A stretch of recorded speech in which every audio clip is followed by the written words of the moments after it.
Samoa. For what purpose does the gentleman from Florida rise?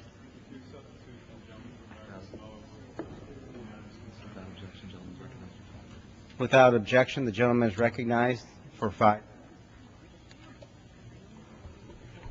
Thank you, Mr. Speaker. Earlier today, we voted on memorializing the tragic events that took place 40 years and 1 day ago at Kent State University. Americans today, most Americans, are too young to remember what happened then, but I think that those of us who lived through that time and many others who thought about it or saw afterward what happened have this picture in their mind. This is Marianne Vecchio kneeling over the body of Jeffrey Miller at Kent State that terrible day when 4 students were shot by American soldiers. I think we would honor them by remembering how and why they died, and that's what I propose to do now. In 1968, Richard Nixon ran for president. He said he had a secret plan to end the war. That plan was so secret that apparently even Nixon himself didn't know what it was, because when he was elected, he simply expanded the war. In November of 1969, the My Lai massacre exposed to the whole world, not just to Americans, but to the whole world, the sheer brutality of the war in Vietnam. The following month, in December of 1969, the draft was instituted. American college students and others, everyone of a certain age, everyone knew that they would have to serve in Vietnam unless the war was ended.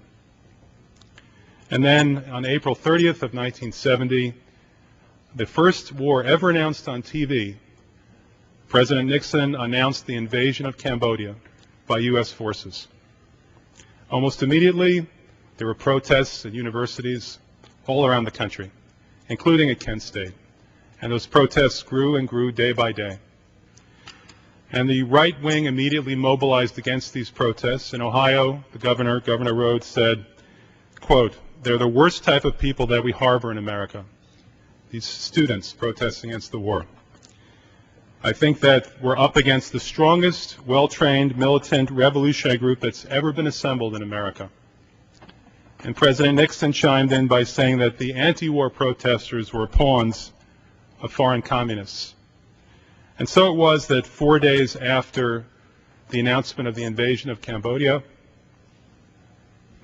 there was a protest that took place at Kent State University in Ohio. 20,000 students collected, assembled peaceably to protest, and the National Guard was called in to drive them away. First, the National Guard attacked them with tear gas.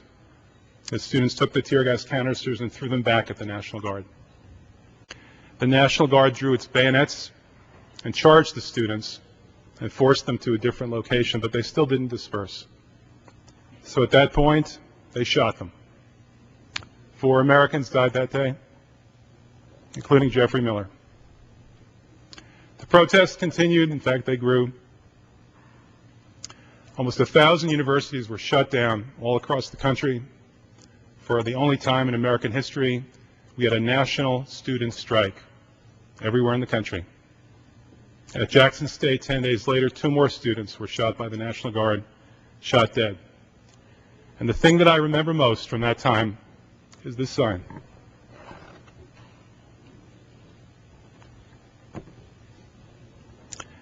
Written on a bed sheet and dropped from a dormitory window outside of New York University in New York.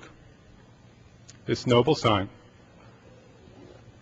"They can't kill us all." Let's take a closer look.